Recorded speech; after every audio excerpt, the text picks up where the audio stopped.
Dear Youngstown State. What was that?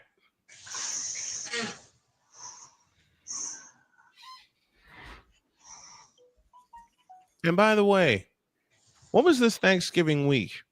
As Deet said in pre-show, everything's back to normal. I want to say that about rivalry week in general, because what do you mean I'm a game down? We'll discuss it all when I say, let's go. I can't do it. We'll do it live. Do it live! I'll write it and we'll do it live! Mister, will you please wake up, wake up, wake up, wake up, wake up?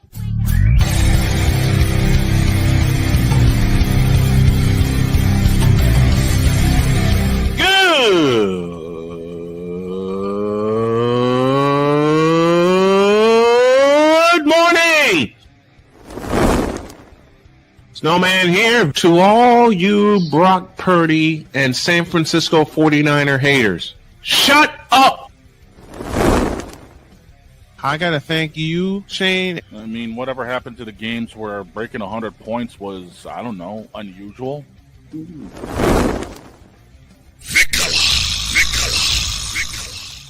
There was one word to sum up the All-Star weekend. Trays.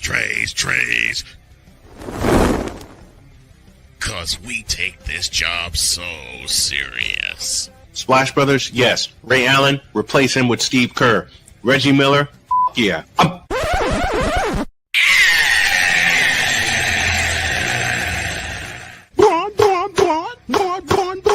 What in the all types of blue hell? Oh, shut up, you bloated seals. Oh, yeah! Let's go! Jen, I'll explain the standings in a minute. Boss, kick it. Good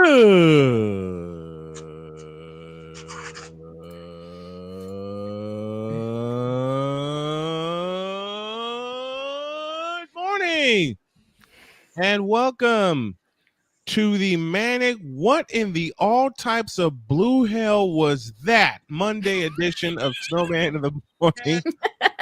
Which one? Beautiful. The Bears are on top of the NFC. I have a conspiracy about What the that. hell? I have musings about that also. I have a conspiracy about that. I have Before we get into the musings and the NFC and why the hell Chicago's leading, to clear up the standings, Deets picked up a game on Jen, so she's only 8 ahead in the college, but she hit the magic number in the NFL by whooping everybody's ass. Oh, yeah. She's got Boss Man beat. She's now up to a 15-game lead in the NFL. That is the most evil. By the way, first I've off, ever heard.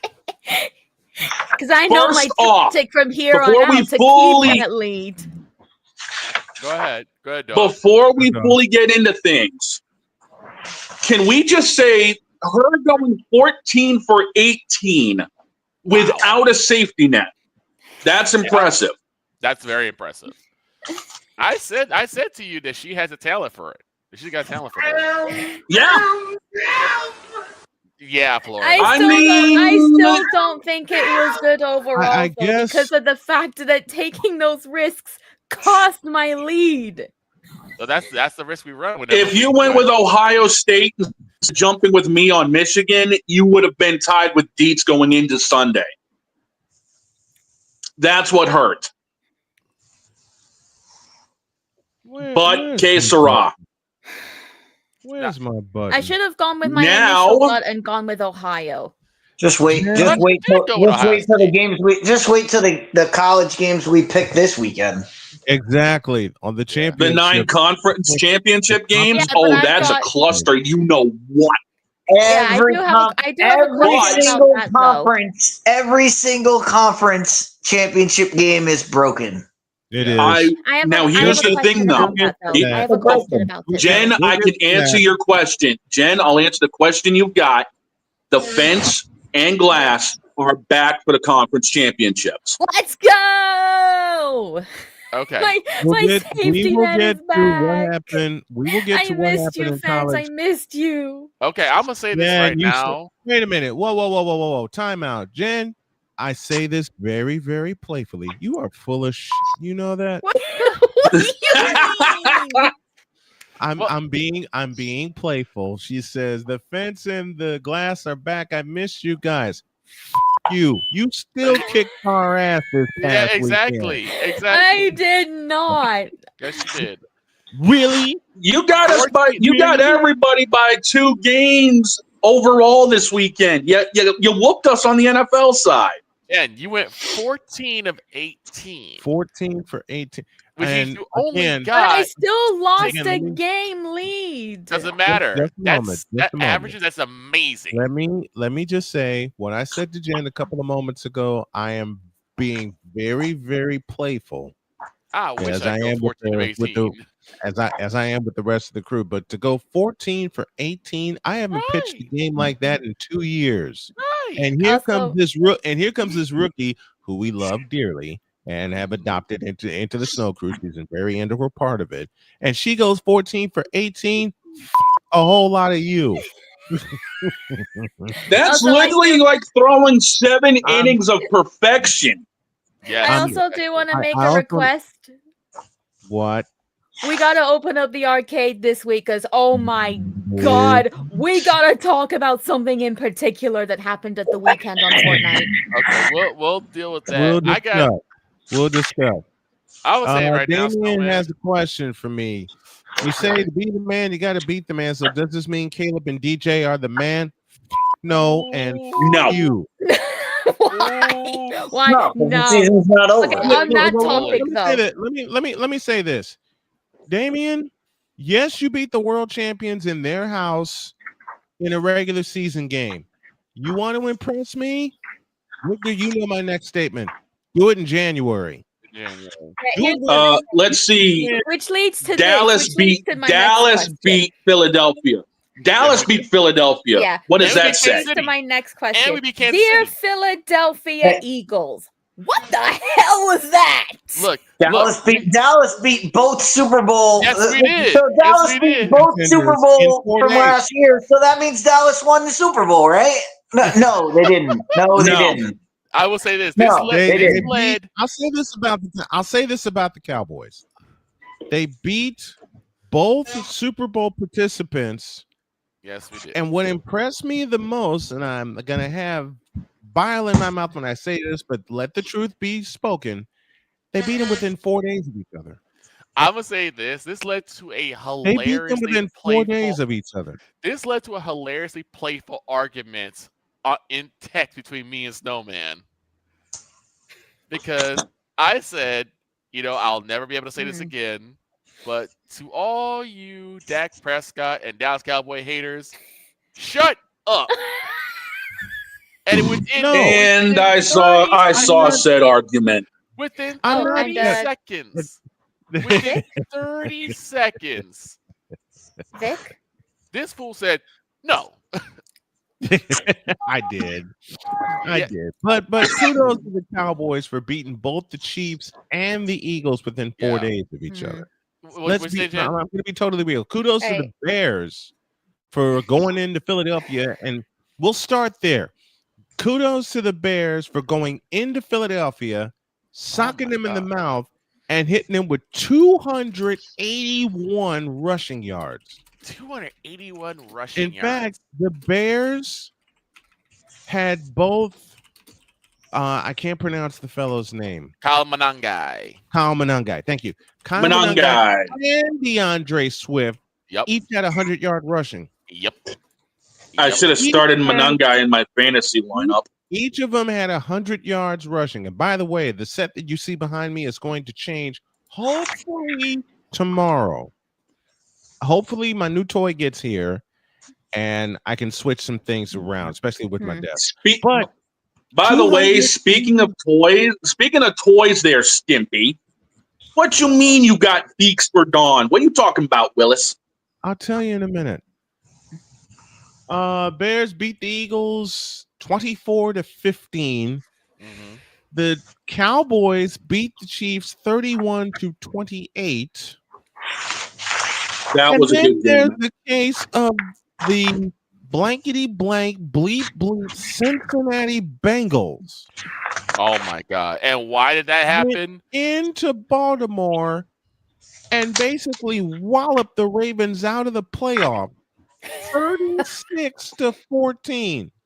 And then Who saw that coming? And then Buffalo kicked them right back. And then Buffalo kicked the Ravens right back into the playoff. Yep.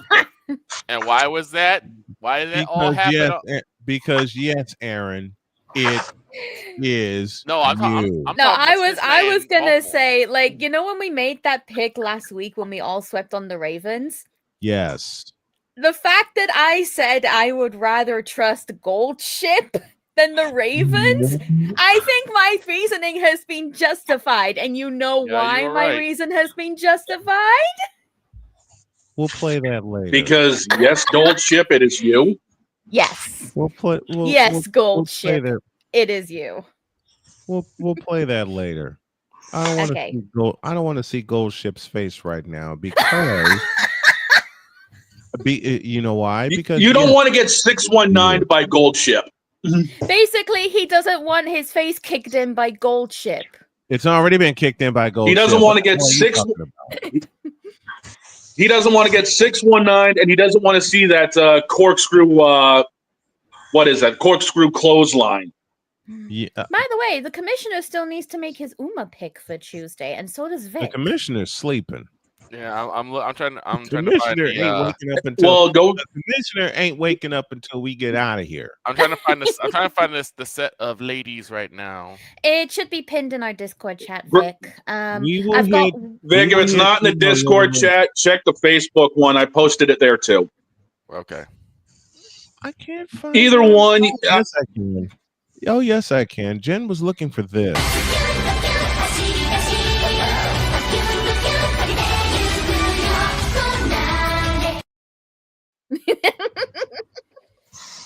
You Gold Ship.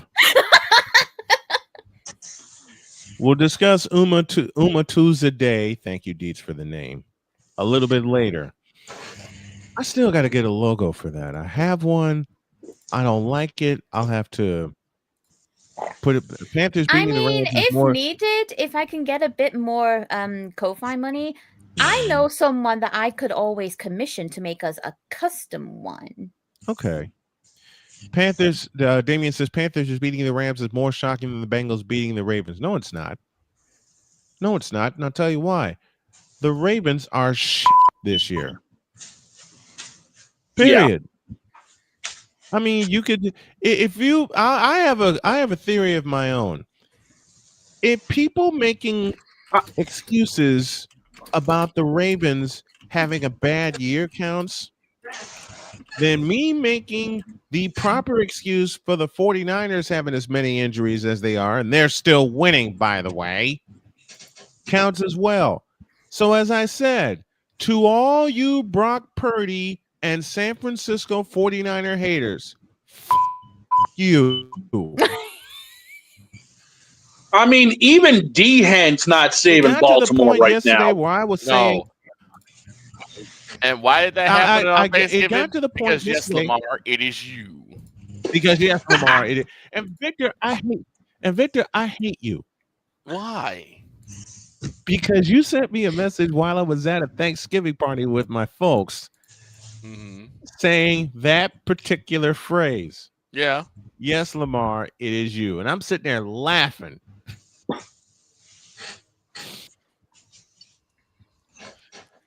I mean, let me go to Don first, and we'll go around the board here. What was the most shocking game that you saw this weekend, NFL or college? Okay. Honestly, probably the Ohio State-Michigan game. It should have been a lot closer than what it was, given the conditions, and given that rivalry with what Michigan's been doing all season. You'd figure they'd had something for Ohio State, but honestly, Ohio State just came in and walloped them. So I think, honestly, that was probably the surprising game for me.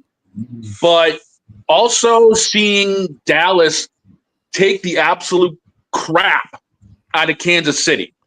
Yeah, this is just showing Kansas City's season is over. Well, this I'm sorry, but you can sit at 6-6. You're not going to win out. I'm gonna say this. That was my surprising game. I don't think they'll win out either. That my surprising game of the season was Dallas, because I told you guys that was a troll game, and it turns out it was a troll game for the Chiefs because the Cowboys somehow were able to came to play. Yes, and, you did. Oh, and guess what? So you live I mean, this weekend. Here's the thing about that game. Yeah. We all thought it was going to suck because Kansas City would be going in pissed off. Yeah. It turned into one of the best games of the week. It really was. It went down to the wire. Yeah, it did. It went down to the wire. It did. And I have a conspiracy for the Black Friday game. Well, actually, for the Black Friday and the Sunday. It's Black Friday? Because the Black Friday game, the Bears beat the Eagles. And then this past Sunday, the Carolina Panthers of all teams beat the Los Angeles Rams. Yes, they did. Which helped the Bears propel them even more to the top seed in the NFC. So which also helped not only the Seahawks but the 49ers. Yep. Because I'm telling you right now, Niners were on a bye this week. Yes, they were.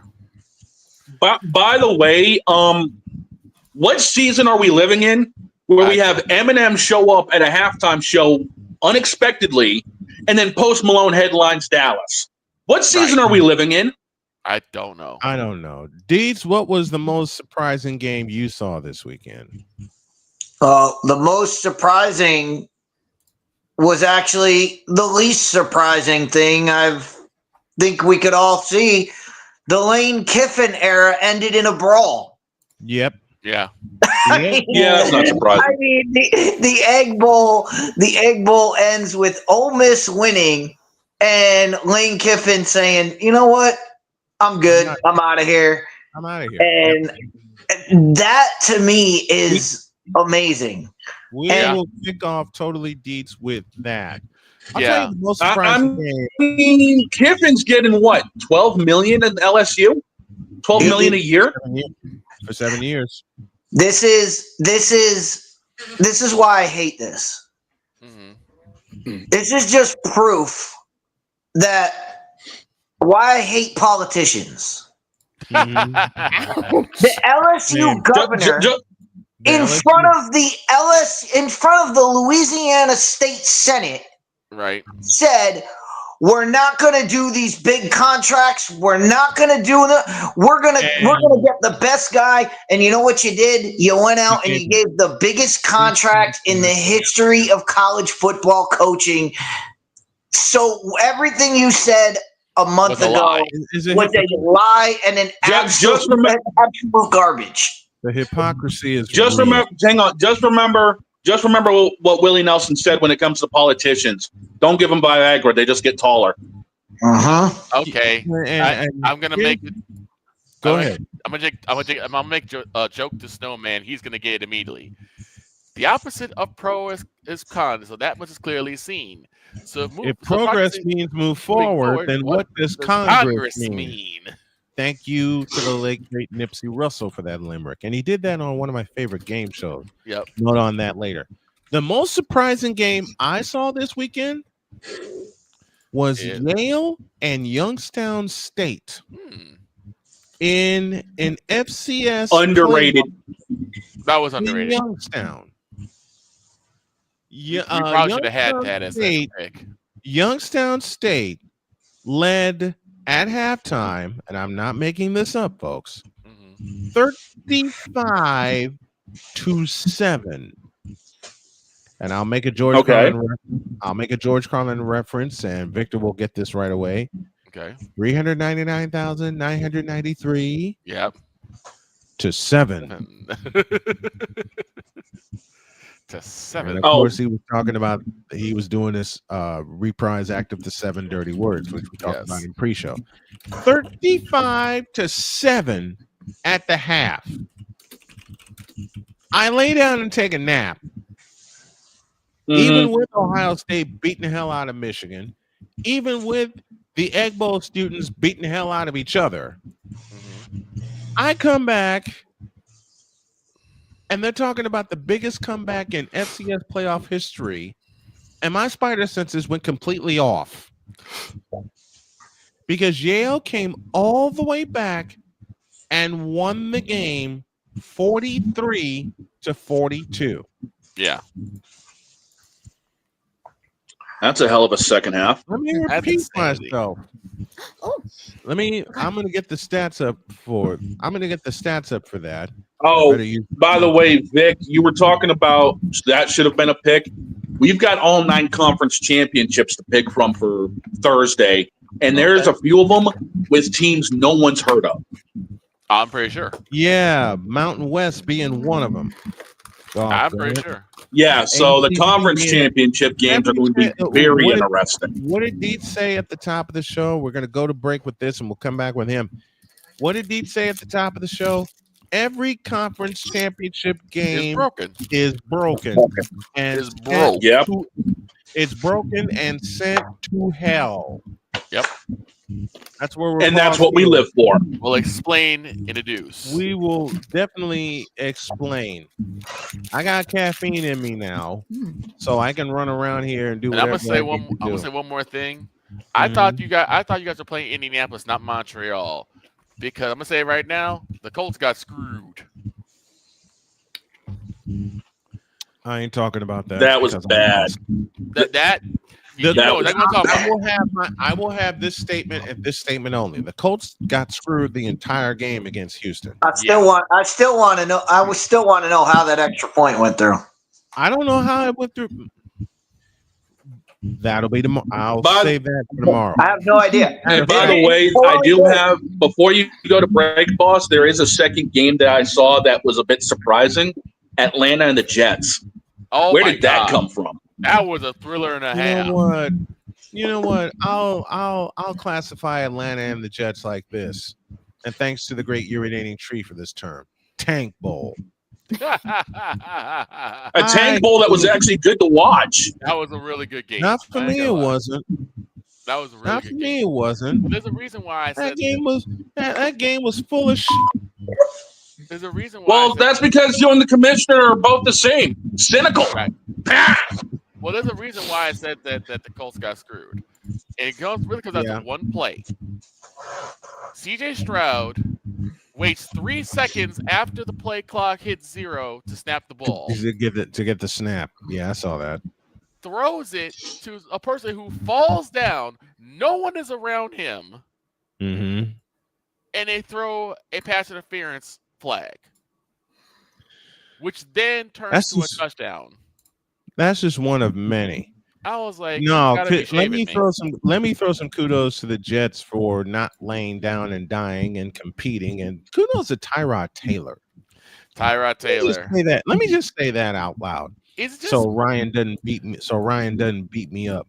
In all seriousness, that was a good game in the Meadowlands. So is it just me, or is every team that Justin Fields goes on, he always has to play second fiddle to somebody else? He can never be a starter.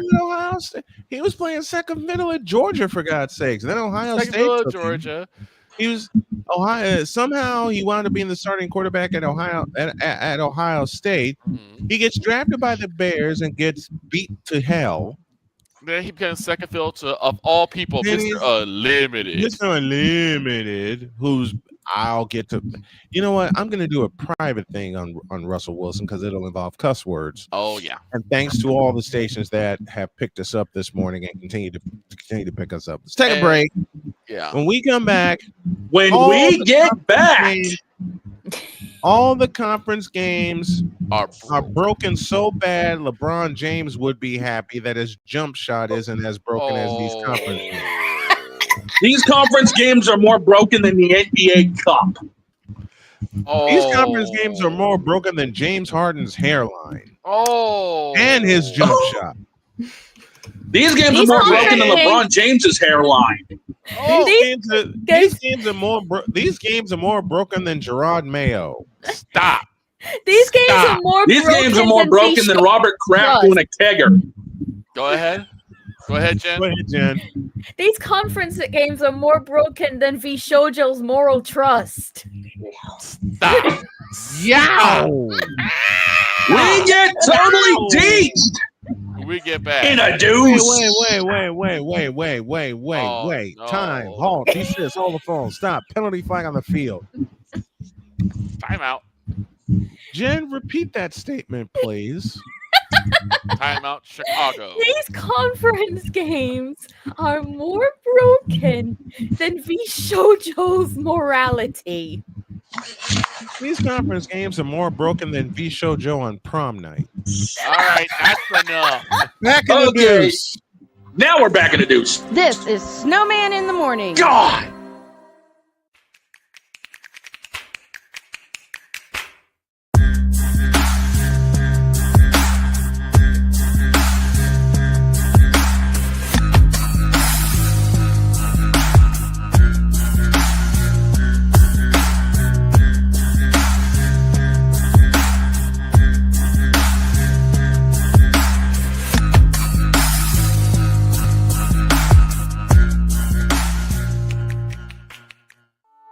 I'm Jenny Garth, and as a mother of 3, I know kids worry about a lot of things. Getting enough food to eat shouldn't be one of them. But here in America, that is a real worry for 1 in 5 children. Even though we are one of the most food-rich countries in the world, 15 million children don't know where their next meal is coming from. This is unacceptable, and something the Feeding America nationwide network of food banks is working to solve.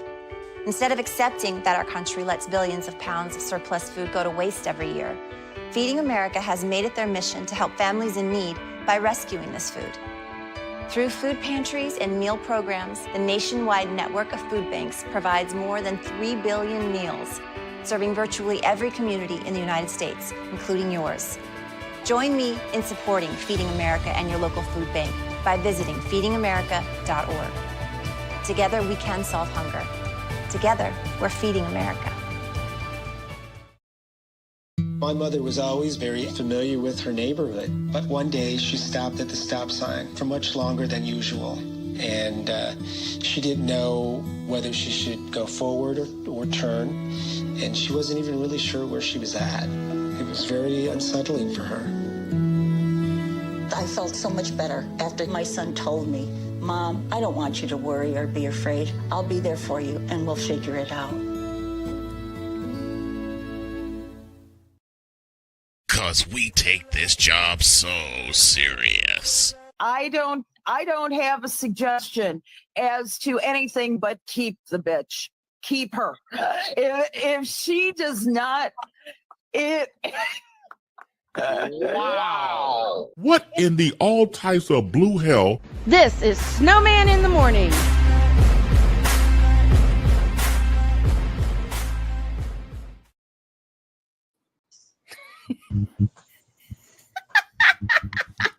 Gotta love Allie pulling that one on us. That line gets me every single dadgum time. And all you see is me at the top just applauding, like, yep, that's how this all starts. And all you see is me breaking in laughter. 29 after the hour. Welcome back to Snowman in the Morning on this Broken Championship Monday. Broken Championship Monday. I'm sorry. I mean, he's not wrong. No, not at all. Oh, gosh. Let's get totally deets. Passionate. Do it! Come after me! I'm a man! I'm 40! Unflinching. Let's go back to losing. Parking was easier. Unrelenting. They're not gonna keep him off the field tonight! Totally. This one has a chance! Deeds.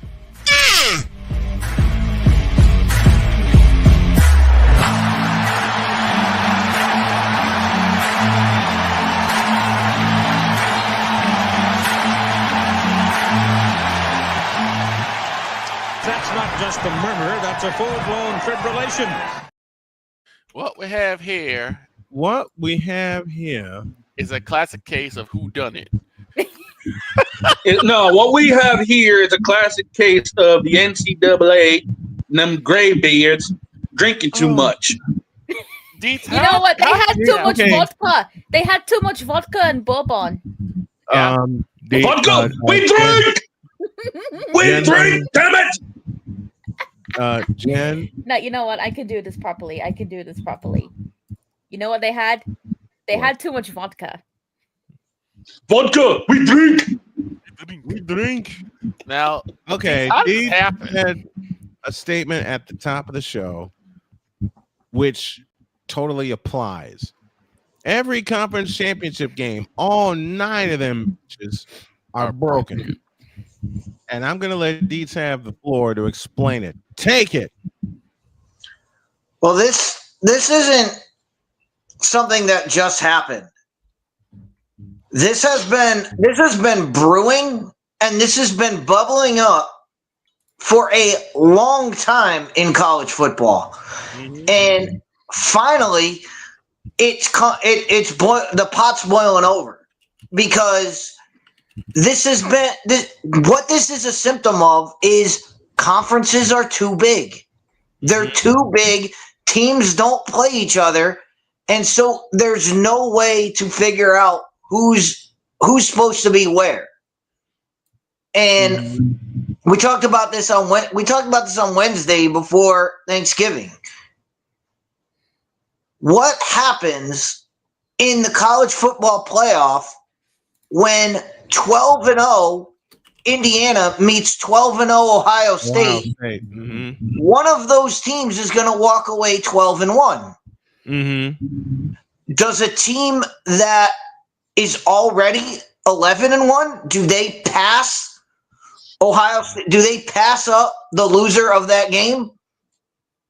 I mean, that doesn't seem fair. No, it ain't. You look at it, so you look at it just from that angle. How do they work out what happens to the loser? And as I said on Wednesday, if nothing happens to the loser, if someone wins that game and gets the number 1 seed, and the loser gets the 4 seed, and they both still end up getting buys, why the hell are we playing the game? Right. If there's no consequence to it, why even play the game? Just move on, let the game go. Then you have the whole other can of worms in the SEC. Yep. Where all four top teams are both 7-1 in the conference. How they decided that Georgia is going to play Alabama, how the SEC came up with that, I would love to know what their metric was for that one. Because, as I said, as anybody who looks at that says, well, Alabama beat Georgia. Georgia beat Ole Miss. Ole Miss and Texas A&M didn't play any of the other teams. So try to figure that out. If you go by the top ranked, well, Texas A&M was the top ranked team in the conference. Yep. They lost to Texas. So, they had one loss to a pretty good team. So did they fall that far down that things happen? But that's besides the point, because yes, the winner of the SEC championship game will probably get into a bye week. The big question is going to be what happens to the loser of that game. Are they still in the playoff? It seems to be the case for all the Big Four conferences, isn't it? What happens to the loser of the conference championship game? Yeah. Last year we saw it. SMU lost in their championship game, but it didn't hurt. They still got to go to the college football playoff. Right. But we saw what happened. They played an extra game, and SMU ended up going from having a bye to having to go on the road to Penn State to play a game. Is that going to happen let's just say Alabama, let's just say Georgia beats out, even just to make it more chaotic. What if Alabama beats Georgia again? Does Georgia all of a sudden, does Georgia now fall below Ole Miss and Texas A&M? Because they would have 2 losses. Both those teams would only have 1, but they didn't have to play an extra game. Right. That's the other thing is, again, we're seeing Georgia and Alabama again. It's like, I mean, this is like watching Roman Reigns and Brock Lesnar for the upteen trillionth time. Who the hell cares? Or John Cena versus Randy Orton. I mean, and I would love to know. I would love to know what the metric was that they used to figure that out. I would assume that they just said, you know what, Georgia and Bama, those are the 2 teams everybody wants to see. Let's put them in. Who really wants to see Alabama at this point? Who's booking this stuff? Triple H? That's that's what they're doing. They're doing what's best for business. I mean that's what they do. That's what they do. Okay. That's what they do. Hey Pizzle, I love you. Who booked this crap? So again, it goes back. And then Ryan McCarthy. Just a moment, Victor. And then Ryan McCarthy backs it up with Godzilla versus King Kong again. Yeah, it goes down to, is the fix in? Because Georgia and Alabama are 2 big money teams, 2 big money schools. I mean, how does that's how you have to look at it. How does A&M get bounced? How does A&M get bounced out completely? And Ole Miss is just sitting right there. I mean, Ole Miss's 1 loss was to Georgia. Yeah, Alabama beat Georgia earlier, but they also lost to Oklahoma. So you can't say, Alabama has they don't have the worst loss. Well, what are we talking about? Right. So what are we talking about when it comes? At the end of the day, and then you throw in the complete. At the end of the day, isn't it about ratings? It would assume so, but then you go to the ACC where somehow Duke is in the championship game. Well, that's what I'm saying. Like, who could possibly care about You just answered a question that I had, Deets. Why the hell was A&M, as I heard Sean McDonough say during the Texas A&M broadcast on Friday, a loss and A&M is out of the SEC championship game? How is that possible? I don't know. I don't know how that was possible. I mean, I would have thought A&M, if they had won, obviously they would have been undefeated. I thought even with a loss, they're not going to drop that far. But apparently they did. Apparently the SEC. I mean, if you went by any metric, Texas A&M should have been the number 2 team. I don't understand why they're not. Now, but where do they go? Where does that put them in the pantheon of things? Like, where does that put them in the order? Right. Because you have a big problem because you can't put Texas A&M lower than Notre Dame. Right. And there's your ultimate wild card for the 2nd straight year. Notre Dame Fighting Irish. It's Notre Dame. The ultimate wild card, I said it last year and I said it at the top of this season. The ultimate wild card is rearing its head again, and that is the Fighting Irish of Notre Dame. Yep. That's why I've said if you're one of these big schools, I mean, if you're Alabama, if you're Texas, if you're USC, oh God, if you're one of those schools, get out of the conference and go independent. Yeah, right. There's right now there's no reason to be in a 16-team conference when you can become independent You can play some of these conference teams. You can play you can hand pick the rest of your schedule. Right. And you'll make the playoff every year. That's what people used to say. Oh, if you just get into a big conference, you'll make the playoff. Now it's the exact opposite. If you get out of these conferences and you just make your own schedule, you'll be fine. Yeah.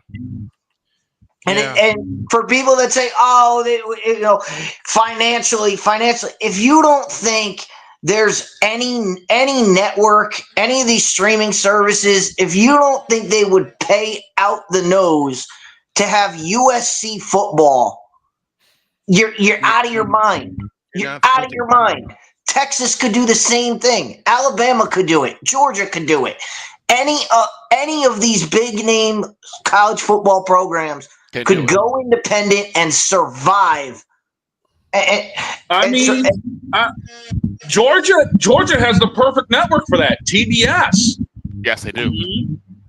Mm-hmm. Billionaire Georgia could. I mean, anybody could. Anyone can. I mean, and TBS, which is owned by HBO Max, which. I mean, they're already trying to get football. They're trying to get football. They have a game every Saturday. They would pay out the nose to have Georgia football. Yeah. On their network every Saturday, every game exclusive. It would be huge. The question is, would it be the same number that they get from the SEC contract? After the SEC is split up 16 ways, they could get a reasonable contract out of that. And how would that fund the rest of their sports? That's where it would come down. But again, if you want to make the playoff, go independent. Just be independent. Might as well. You don't have to play a championship. You don't even have to play on Championship Saturday. So you get essentially, and if you're worried about a bye week, you get 2 bye weeks right then and there, and then we're into the college football where we're into the playoff, which doesn't start till December 20th. So you basically have a month off. Right. I mean, seriously, Notre Dame is off now, and they're also going to be off next week when Army-Navy plays. They're going to be well rested going into the playoffs. Yep. Right. And they're going to get, a home game. And they're going to get a home game. They're going to get a home game. Just like last year, they got a home game. And you know what? You know what's going to happen? I believe this to happen. You know who Notre Dame will face in the first round once again? Indiana. Try me. Oh, yeah. Indiana. Oh God, that would be insane. If they drop Indiana from the number 1 seed all the way down to having to go on the road week 1, that would be, I wouldn't put it past the committee, but that would be amazingly harsh. They're gonna you play an entire undefeated season, and then you lose, to the other undefeated team, and then you get dropped that far. and drop 8 spots. Now, here's the problem. Here's the boss. Let me from the Indiana standpoint. If you lose to Ohio State, and I'm thinking the way this corrupt, effed up, messed up committee thinks, you lose to Ohio State, they get that blank material, Ohio State, then they drop Indiana to play Notre Dame. If that were to happen, here's the thing. In Indiana, it would be if Notre Dame, they were setting up a Notre Dame Indiana matchup, Indiana would have to be the home team. They would have to. Here's the thing. Here's the thing about that. You want to know how screwed up that would be? That would be a pure ratings grab by the gray wigs up in the NCAA. That's all it would be. It would. And that's what's dangerous is all the gray wigs at the end of the day are looking at is what can get us ratings. Notre Dame, Indiana would be a bonanza box office to open up the first round. But Think about it. Okay, I asked Chris this question. Okay. Matter of fact, Deets, you posted last year when you said, quote, what if Notre Dame runs the table, goes undefeated, and then your answer was they can do no better than the 5th seed, even though they ran the table, they beat everybody in front of them. So what happened last year? Notre Dame is a lower seed because they lost to Northern Illinois at home, and the Grey Wigs remember it. Good God, they have a long history. Right. What do you think the seed for Notre Dame dates will be this year for them? I think they can only go up to 6. I think the highest they can go is 6. That's crazy. I know. But I mean the committee can do whatever they want. Which last year there was a reason for playing these championship games because they said conference champions get buys. So teams were playing to get that bye week. Mm-hmm. But what happened now it don't matter. What happened is Boise State snuck in there and got a bye, and the NCAA said, no, we're not having this. We're not doing this for Boise States of the worlds anymore. We're not doing this. We want the big dogs to have the bye week. And that's why they scrapped it at the end of the at the beginning of this season. That's why they said, oh, it doesn't matter anymore. We're just going to pick the 4 best teams. Well, now you've opened it up to the corruption that Shane's been talking about of, hey, how can we manipulate these matchups? How can we make this work? And it's all sorts of crazy because they want to have like a college basketball feel to it. Yep. But you can't do that with football. There's a reason why the NFL playoffs reseed every single round. They reseed. Yeah. So if you're Ohio State and you get the number 1 seed, you're guaranteed to play the lowest seed that comes out. Yep. That's not how college football wants it to be. They want it to be like college basketball, where if the 12 seed upsets, well, they just move on in the bracket, and you might end up with the 4 seed now having the best road to the championship. Well, that's not how football should work. Football should be reseeded each and every way down the road, so that the top team has the best path there because they earned it. Right. But that being said, I mean, we talked about Notre Dame. I mean, there's no way Notre Dame, like I said, there's no way Texas A&M can be ranked lower than Notre Dame. No way, because Texas A&M beat Notre Dame. Because they beat Notre Dame in Notre Dame. In Notre Dame Stadium. In South Bend. They beat him in front of Touchdown Jesus on a walk-off. Yeah. So you cannot justify it to me to say, oh, well, Notre Dame, since then, Notre Dame has spanked everybody, and so we're going to move them up. Oh, but because Texas A&M lost their last game of the season, we're gonna all of a sudden rank them lower. So A&M has to be at least the 5 seed. If they don't maintain their bye, which could happen. I don't know how they're going to figure this out, because A&M's not playing. A&M is done. They're sitting at home.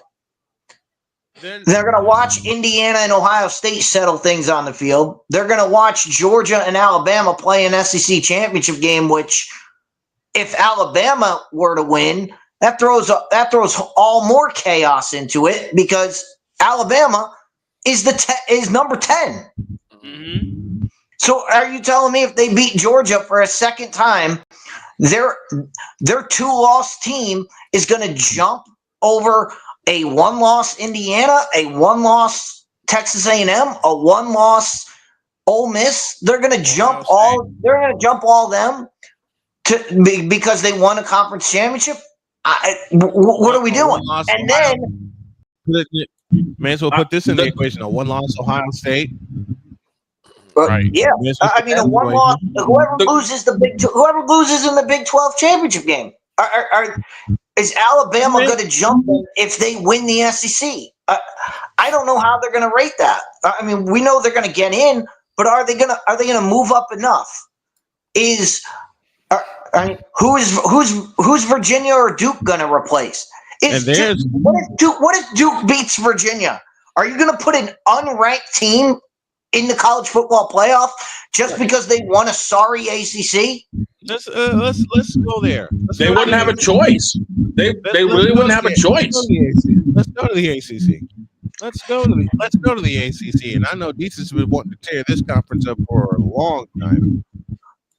Tell me how in the Vita Blue hell are the Duke Blue Devils and the Virginia Cavaliers playing for the ACC championship? Well, we know Virginia earned their way. Virginia earned their way there because they're the only team in the conference with one loss in conference play. So they've earned their spot. Right. Yeah. Everybody else, I have no idea. I have no idea how they picked Duke. And maybe they just set them up and threw a dart at the board and said, "All right, that's the team that gets it." Maybe they got tired of Georgia Tech pulling off miracles. I don't know. Georgia Tech. Well, Georgia Tech lost it when they lost. Well, then does that mean Georgia Tech's loss really? Yeah. When they lost, I was about to say, how big are Georgia Tech's losses looking now? When Miami beat Pitt on Saturday, that threw them in the mix. SMU losing to Cal, that blew everything out. If SMU just took care of business against Cal, they would have been in. But they got a second. But then they get a second loss, so they're lumped in. Then you throw somehow Duke was just still surviving at the bottom, but they're the bottom of the list. I don't understand how they selected them. I would have thought they would go with Miami because who wouldn't want to see the U in a championship game? Who wouldn't want to see the U with a chance with a playoff shot on the line? If the ACC was going to do anything in the playoff, they probably would have needed Georgia Tech or Miami to get in to even have a shot, and they could have. And winning the ACC would put them in. And like Shane said, do they even have a choice? Do they have a choice? Because it's not guaranteed. Hey, you won your conference, you're in. It's not conference is not a guarantee anymore. So if Duke is unranked going into this and they beat Virginia, would they end up going, even though they're not even one of the top 25 teams they could get in? I mean, the Grey Wigs may not have a choice about it because who else would there to be to represent the ACC? I mean, honestly, it's that bad. McCarthy throws this into the equation. I think Deets just mentioned it. Want to really spice things up? If Duke wins, replace the ACC spot with a group of 4 conference winner. Hi, James Madison. James Madison would get in no matter what. If they win their conference title game, I think they're going to get in no matter what. I believe so. Because to answer Ryan's question, there is a provision that says you have to have the 5th highest ranked conference champion in, which means a group of 5 team is going to get in. And who that team's going to be? It's going to be either James Madison, who could win. I think the Sun Belt. Yep, I think so. Yes, and and it's either the only other option would be the American Athletic Conference, which is a mess altogether because you have North Texas, Tulane, and Navy all finishing 7-1, and somehow Navy got left out of this. How? And you could say, oh, because they lost to North Texas, so North Texas would be higher. I don't see why that's not why they don't have a rematch going on. I don't know how Tulane got in over Navy. I don't see it on Tulane's schedule. But I don't know where they picked it. It's again, like they threw names at a dartboard and said, hey, well, let's just go with these guys. How did Navy get left out of one word, ratings. How did Navy? I'm going to say it's ratings. That doesn't apply. That doesn't apply. I mean, ratings doesn't apply. If you think Tulane is going to bring more people to more eyes than the Naval Academy, no way. The Naval Academy. So then maybe across the board, every naval officer ever served would be watching a conference championship game with the Naval Academy in it. Okay, then let's put it this way. Is it the fact that the Army-Navy game is hurting Navy overall with this? Because they've yet to play that. Could that also be an issue? I think that could. I think that could have played into the fact that they said, "Oh, well, Navy's got the Army-Navy game, so we'll put them over there." But if that's the case, then don't put them in don't put them in the conference. Don't put them in the conference, and don't put the Army-Navy game a week after conference championship game.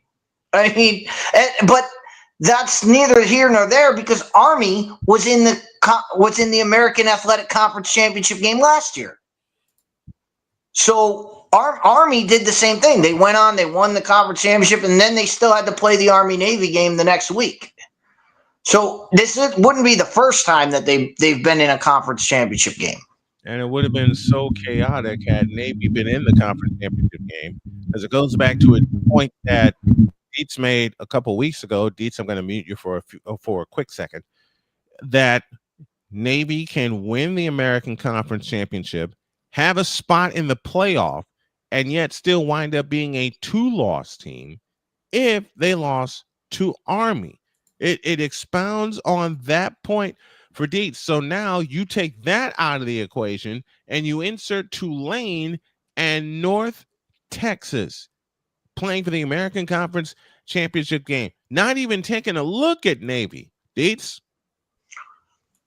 And it goes even further, and I so want to see this happen just so we can have the headlines of if we have the Big 12 championship game with Texas Tech and BYU. Mm-hmm. If BYU doesn't win that game, they could get jumped by whoever wins the American Athletic Conference, and it could be Tulane, which their starting quarterback, Jake Ratzlaff, was at BYU before he was kicked out of school. Kicked out by BYU, so he transfers to Tulane, and now he could kick BYU out of the conference, out of the college football playoff. It's a wild turn of events. But these are the things that we're talking about. These conferences are too big. They're too big. If you just shrink these conferences down to 10 teams in each conference, they all play each other. We don't need Championship Saturday anymore. It's not necessary. Especially if you're going to make it, hey, we're just going to pick the top 4 teams. You don't need a Big Ten champion. You don't need an SEC champion. All you need is you could have 2 SECs. You could have 20 teams in the SEC. 2 separate divisions of 10 teams each. Well, whoever wins their division, you're in the college football playoff. and we'll let the playoffs decide it. That's the way to go here. Here, let me ask this question then, Deets. Let me ask this question then, Deets. You shrink the conferences to 10 teams, which I totally agree with. Do you bring back the Southwest Conference? You could. I mean, you could rename that. I mean, they should. The Big 12 should take that name anyway, because they're already the Southwest. They're already the Southwest Conference with the additions of Arizona and Arizona State, Utah, and then you've got the Texas teams. So they're already the Southwest Conference. They could easily rebrand and make sense when you're not the Big 12 because there's 16 teams in your conference. Dog, you had a question. Now, here's the thing then. If we get rid of the conference championship week, does that mean we just push rivalry week back 1 week and say, hey, let's just do it that way and have an extra week in the regular season? No, I think you keep everything the way it is right now. I think you move up. You move up the playoff. If you get rid of the conference championship week, you could move. You could be playing Army Navy this week, and have the first round of the playoff next week. You know, not this weekend, but the following weekend. You could have that be the first round of the playoff. You could move the playoff. It doesn't have to go till December 20th. It could be right. It could be right then and there. You don't have this extra game, so the teams don't need time to recover. So you basically you're basically taking the conference championship and saying, instead of that, we're going to do the first round of the playoff. And that way, because if you make it 10 teams, if every conference has 10 teams in it, 9 games are against your conference or division rivals, and it's settled on the field. We already seen the games. We've already seen every team play each other. If teams are tied, we can go to head-to-head matchups. We don't have this situation where, oh, Georgia played Alabama, Georgia played Ole Miss, but they didn't play Texas A&M. No, they would have played everybody, and we would have been able to sort it out that way. And, tiebreakers, you can always go down the line, but that would be the first immediate tiebreaker. Everyone has a head-to-head matchup, so it would work out more times than not. But the way we do it now, 16 teams, there's no way 16 teams can play each other. It's impossible. That was the whole point in the SEC starting the conference championship. They started it because they had to break into divisions and they wanted their 2 divisions to play each other. But the divisions always played each and every team, and the winner of the divisions, 2 division winners met. But now with 16 teams, you cannot do that. The way college football is set up, you can't do it by division anymore. I mean, welcome people. Or make them, you either have to shrink the conferences or make them all the same, all 20 with 20 teams, so that everybody's playing the same amount of games. It's the only way to do it. Welcome some people in the Fanatics feedback zone. Napoleon Jonomite is here. A Pizzle is here. CW Boo 24. A man sick Diggy from Norway. A Pizzle in the house, along with Ryan McCoffey. Napoleon again. Andy Dandy Lover 67 made a music request of me. We will see if we have time to do that. The Birchwood Vampire is here with us. Devon Hernandez is here with us as well. Damien's been chatting it up with us, and Damien says, if you shrink the conferences down to 10 teams, how would that be fair for an unknown college that is trying to make their way to becoming a well-known school, say like App State or Bowling Green? Deets, I'll let you answer that before we go to break. It makes it much easier. It makes it easier for them. If they're in one of these already designed divisions, they can. If they win their division, they're in the college football playoff. I mean, if they're, you would look at App State, they would probably be in a conference with Virginia, with the North Carolina teams, with probably some, South Carolina and Clemson would get thrown in. It would be how you divvy up which way they go. That would be the NCAA figuring this thing out, but it wouldn't hurt them. It would actually help them. And if you did it that way, if you did it in a way that you allowed divisions or I call them divisions because I don't want to call them conferences anymore because the conferences are just too big. If you implemented like a European football, like the Champions League, how they do it. If your team is garbage and doesn't win a game, well, you're no longer in. We're going to pick from one of these teams that doesn't have a chance. We're going to bring them up in a couple. We'll bring them up for a couple years, see how they do, and then reevaluate it later. That's the fair way to do it. Yeah. But the NCAA is not about being fair. The NCAA is about what can we do to make the most money. But right now, I think they're hurting themselves by doing this. They're hurting themselves, and the coverage of this is going to be slanted in the direction of this is the greatest thing that's ever happened. Yep. We saw last year. Disaster to college football. We saw last year because it was unfair when they expanded it, and they expanded it to 12 teams. 4 teams got a bye, and all 4 teams that got a bye got their ass kicked. So yeah, there's more to this, and throughout the course of the week, we'll have Deets on board to help break this down and repair the doggone thing.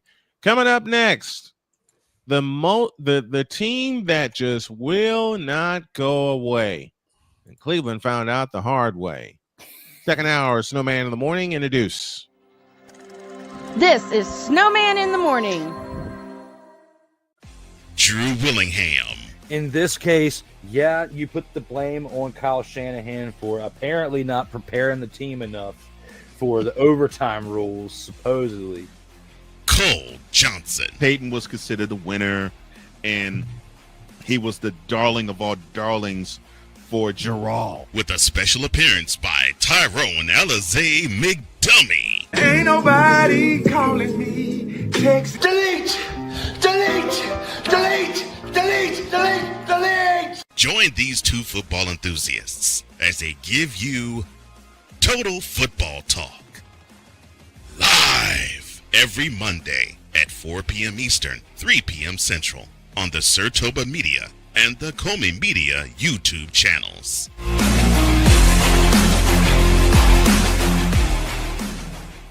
Hey, Eagles fan. Join my man Cool McCain and a host of others as they break down every single game, every single week in an objective manner, and also from a fan's perspective as well. Remember, this cast feels just like you. Nobody likes you. And you don't care. Fly, Eagles, fly. Eagles Elite Podcast. Every Wednesday at 8:30 p.m. Eastern on YouTube and other podcast outlets.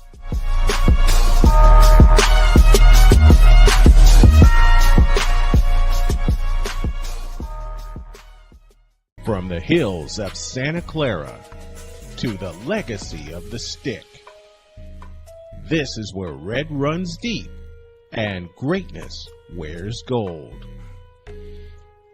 40 plus years of fan, 30 years in the booth, and now it's personal. The 49ers like you've never heard them before. This is That 49ers Show on Snowman Sportsnet. Hosted by Brian Snow, each week you will get a recap of the game that just happened and the game that will happen. All the stats, facts, and figures, all the fun notes, fan chats, and everything else you could put into 30 minutes. This is That 49ers Show on Snowman Sportsnet, Wednesdays at 7 p.m. Eastern, 6 p.m. Central.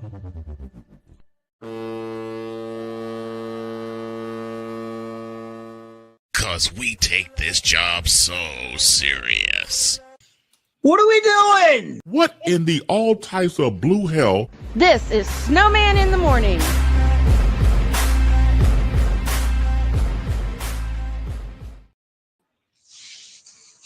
I got to find something here. I found it.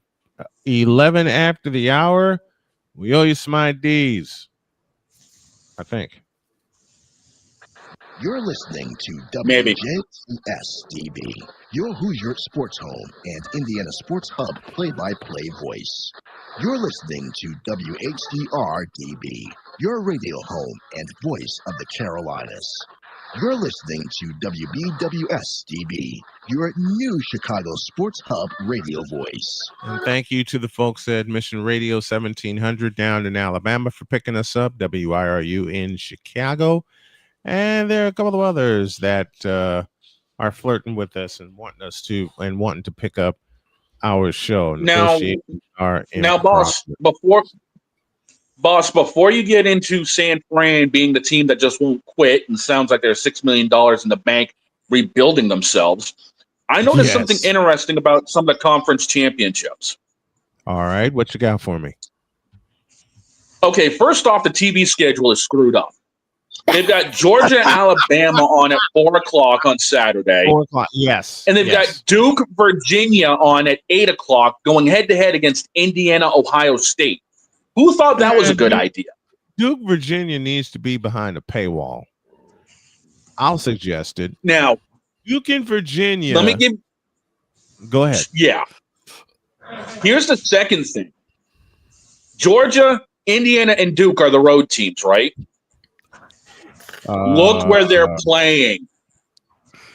Georgia's playing in Atlanta. Duke is playing in Charlotte. Indiana's playing. Indiana's playing at home. Exactly. Look how screwed up this is. Bloomington is 3 hours away from Indianapolis. I'm definitely out the loop. How is it screwed up? Okay, because the road teams are technically playing at home. Right. Let me explain. Georgia's playing in Atlanta, Georgia. Yeah. Georgia's playing in Atlanta, Georgia. Indiana's playing in Indianapolis, Indiana. Mm-hmm. And Duke is playing in Charlotte, North Carolina. Duke technically Durham is an hour away. Duke is 3 hours away from Charlotte. Mm-hmm. Bloomington's only a few hours away from Indianapolis. Yeah. Right. And Athens ain't that far away from Atlanta. Athens is 90 minutes away from Atlanta. There's an Athens in the U.S. There's Athens. There's a few of them. There's at least 3 of them. I think there's at least 3 of them. The one I know of is next Athens, thing. The only thing they got right is Texas Tech is playing in Texas. Yes. Next as thing the I know, home team. you're gonna tell me there's a London in the U.S. Actually, there probably is. There is. There's two of them that I know of. Listen, Jan, there's 2 of them that I know of in North America. One of them is London, Ontario, which is north of the border, north of us. The other is a small town I went through on my way down to North Carolina when I lived there the first time. That's London, Kentucky. You guys are never gonna beat the original London here in England. We don't want to. Obviously not. Now. But tell me that's not completely screwed up. The road teams are technically playing at home, which means they would have such a huge advantage. Well, listen, I was about to say the Georgia Dome. Mercedes-Benz Stadium is going to, I know they're going to have the Silver Dome, brother. Shut up. I know they're going to have patches of Alabama fans, including the band and stuff like that. But come on.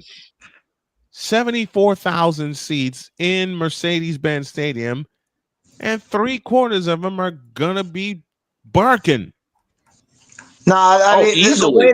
the way they dole out the tickets. It'll be a 50-50 split.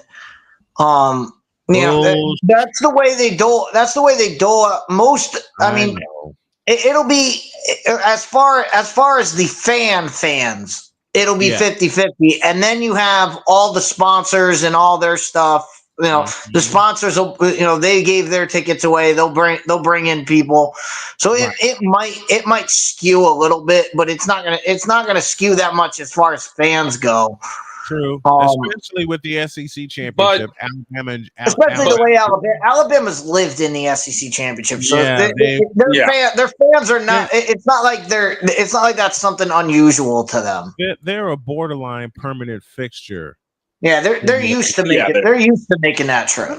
But here's the thing. Just a moment. I have a trivia question for Dietz. Let me test his knowledge and see if he remembers, and I'm banking that he will. In what city was the SEC championship born? Where was the first one played? The first SEC championship game.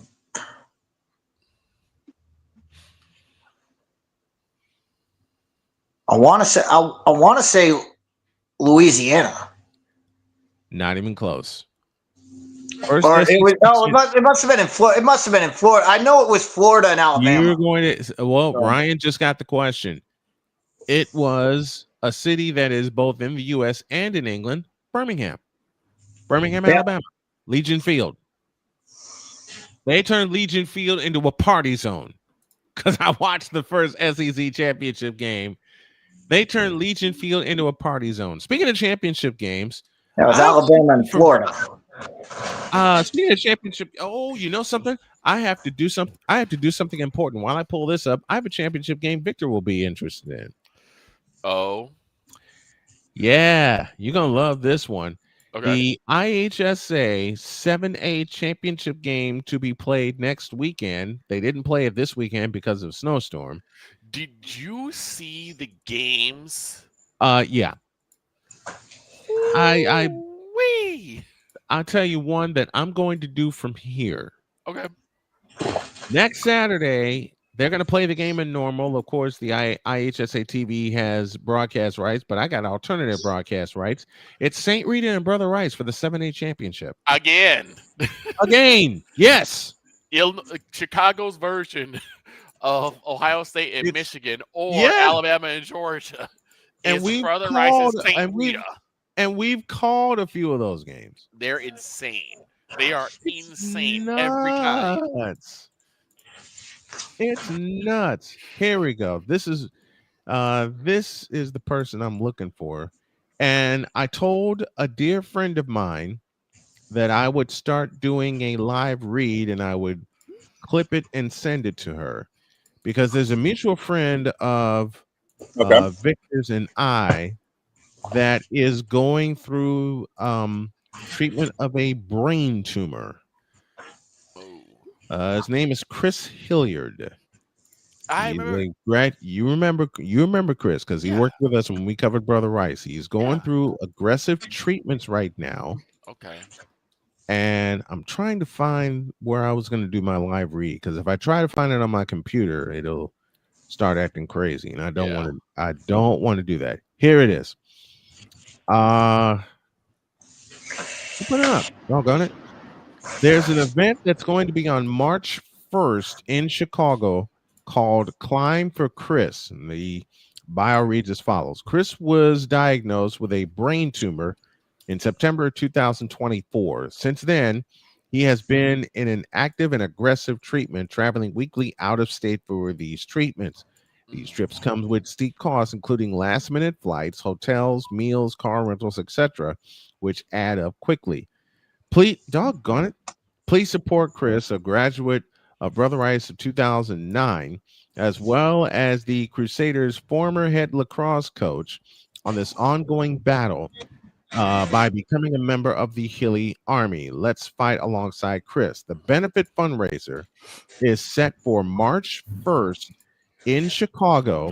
It's located at 115 Bourbon Street, which is 3359 West 115th Street in Marionette Park. It goes from 2 to 6 p.m. And I and my wife are going to try to make that.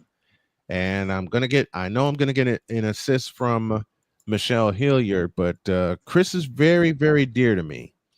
He's dear to us here at the station. Give me this camera. Take it. Chris is very dear to myself, our late friend Alvin Washington, to Victor, and to everybody in Chicago who knows the fun rivalry that is Brother Rice and St. Rita or Marist. Anyone who comes in contact with Chris immediately takes to him and they love him dearly. Yes. And Chris has been very, very dear to me. And to see him go through this is awful. Yeah. I talked with his mom, Michelle, recently, and I told her, I said, honestly, I don't know if I'm going to make it, even with it being in March. And she said she would lend an assist so we can get up there. So what I'm going to do beginning tomorrow is put a link down below where you all can support and join the Hilly Army, in which the folks here on the panel are a part of and will be a part of, because we want to see Chris healed up, want to see him back on his feet, and we want to see him coach again if he has the strength to do so, and we want to see him be not only a proud husband again, but a proud father again. So y'all do me a favor. Like I said, I'm gonna put the link up tomorrow, but if you want information, reach out to me. All right. Like I said, I didn't get time to put the graphic into the truck. I'll do that tomorrow as well, but we want to help Chris Hilliard. Okay. Again, Chris Hilliard, very, very dear to us. So we want to help him as much as we can. So tomorrow you will see the graphic for the bash, and you will also see a link down below where you can either contribute to Hilly's Army or purchase a ticket if you're in Chicago, and let's go see him. Let's like make Chris whole again, so he can be here with us and be here with his family. I've been meaning to do that. And I'll tell you what, Chris is, I say this very playfully, Chris is crazy because he always had us laughing. Yes. Saying something, and Damien with the prayer emojis. Thank you, Damien.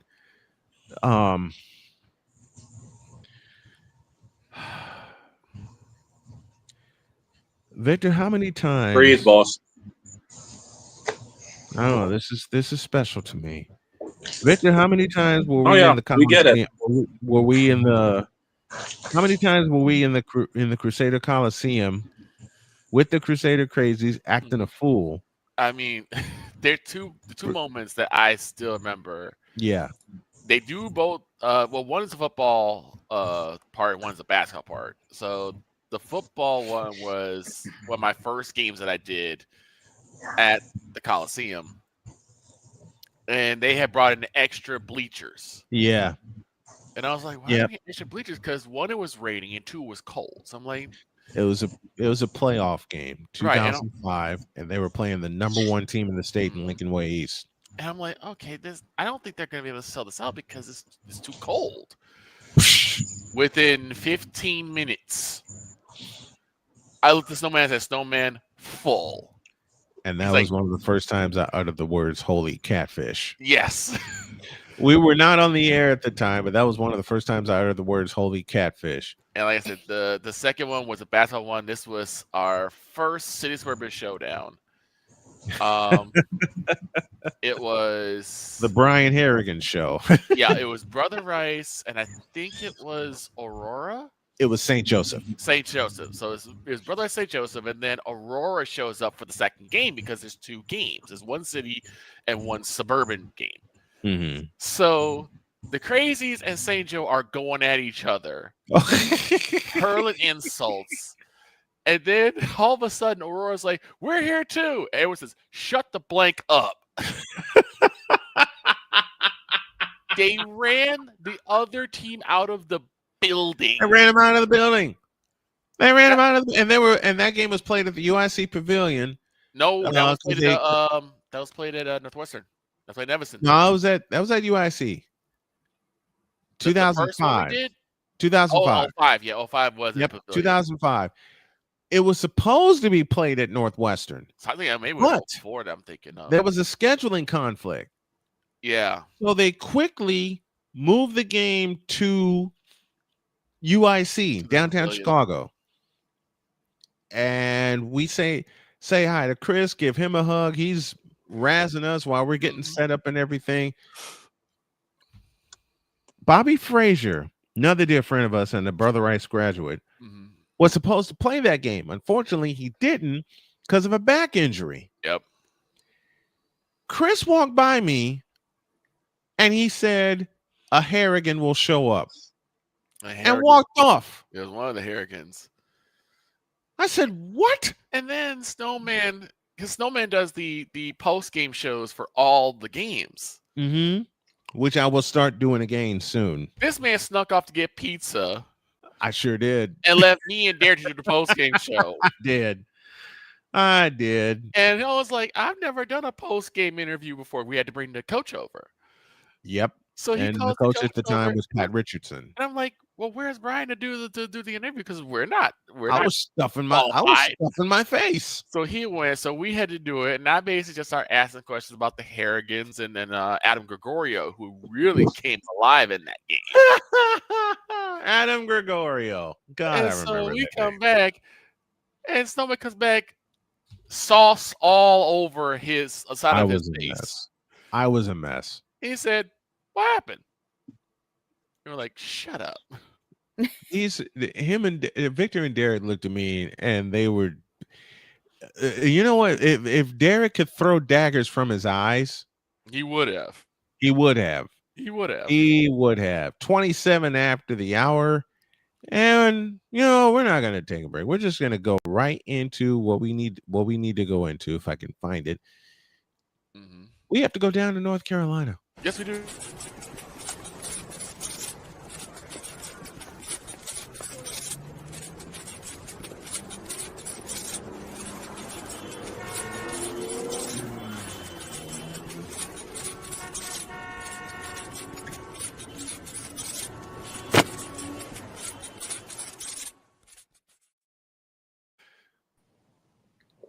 He is with us with a few notes of his own. Jay, how are you, my man? What's up, guys?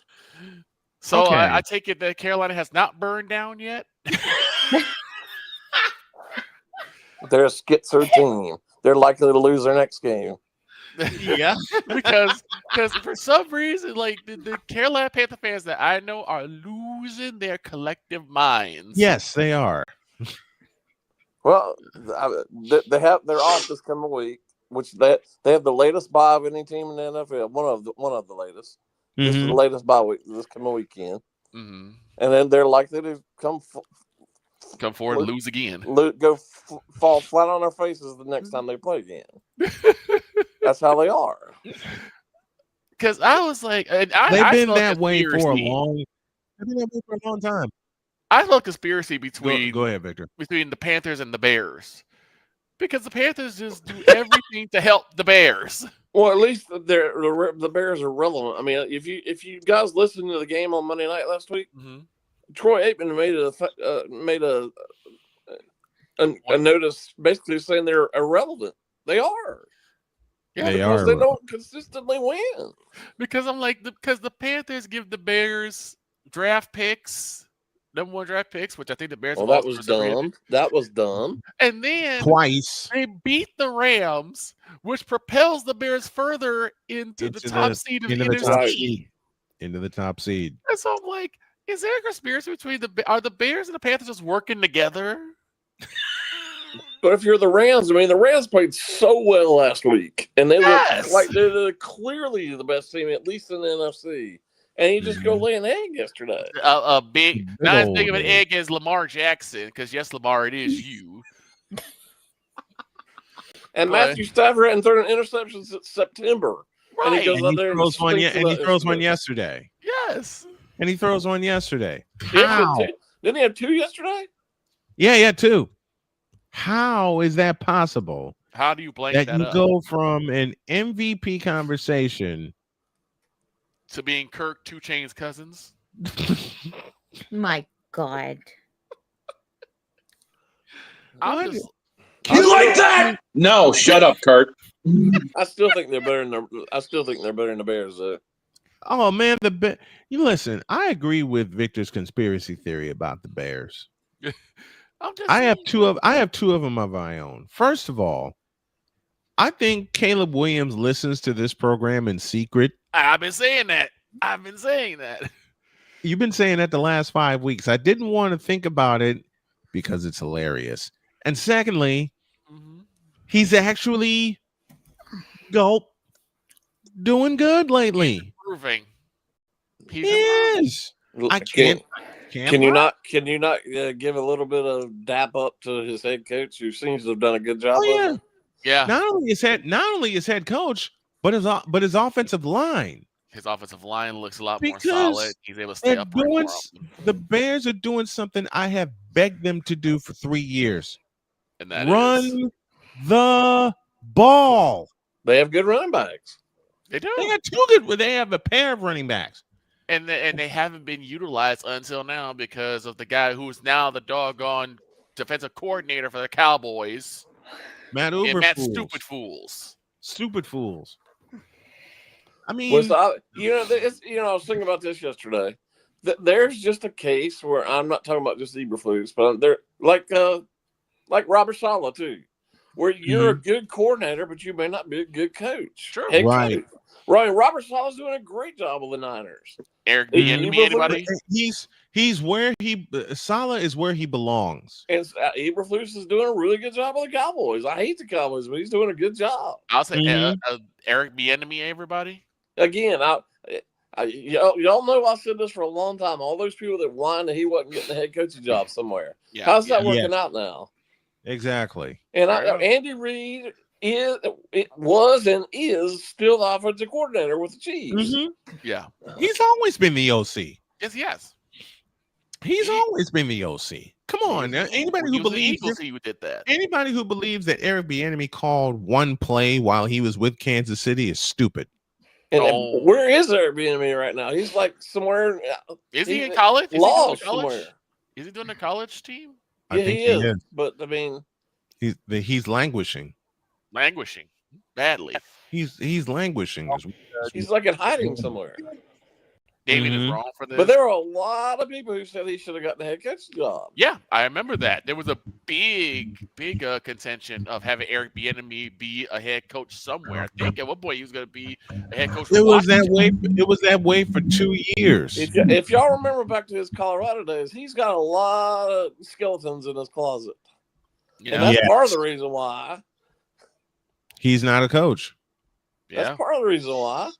That's part of the reason why he's not a head coach and never will be a head coach. And there's another guy I know he's still in the NFL right now. There are a lot of people down here who thought that Steve Wilkes should have gotten the Panthers job when he was the interim coach that year. True. How's that working out now? He's not. He's been bounced around all over the NFL since then. Steve Wilkes was, and I capitalized the word was, the defensive coordinator for San Francisco. Yeah. He took him to the Super Bowl. Then I found out via Papa and Lund, one of my favorite shows I listen to on KNBR, Steve Wilkes has a lot of skeletons in his closet, and it filtered down to the team. And it's obvious Shanahan did not like him. Very obvious. No. He didn't like him. He had reasons. It's obvious that he and Saleh like each other. There's no question about that. Oh, yeah. And that 49er defense is coming around quick. Yeah. Now they get a week off to heal. They get some players back. And they have no business being where they are. I mean, that None. team is beaten to a pulp. Listen, we have been still here. They are. We have been. I will do a separate Snowman's take on this. We didn't get time today. Listen, I said at the top of the season, even with the injuries, I just hope the 49ers compete. Now they're a half game out of the out of first place in the West miraculously. They get a week off this week to heal, and then they get an early Christmas present, and Tennessee comes to town. You know, I know the NFL likes to stretch out the off weeks as much as they possibly can. And I know this is the last off week for several teams. Yep. To me, this is too late. It is. You get to December, it's just too late. Yeah. Let me ask this question to you, Jay. In 1993, hold on. In 1993, the NFL flirted with an idea for 1 year that each team gets 2 bye weeks. I remember they used to do that. They used to do that. Why did they stop doing that? Because they don't want to stretch the season any longer. I mean, they might have to seriously. That's fair. I mean, I don't care what people say. They're going to 18 games. You might as well just get. Yeah, they are. So why not? And it's going to be within 2 years. It's going to be. Consider it then? It's going to be within 2 years that they go to 18 games. It's going to happen. And because that was when they expanded the schedule. Because it was collectively bargained that to get an extra game, they'd have to give up the bye week. Yeah. But once upon a time, like I said, 93 was the only year they did this, that every team got 2 bye weeks. Right. And the Super Bowl wound up being played on the last weekend of January, 1994. I remember because it was my mother's birthday weekend, and God bless you, Mom. Bieniemy's running back coach for the Bears. What's that tell you? Yeah.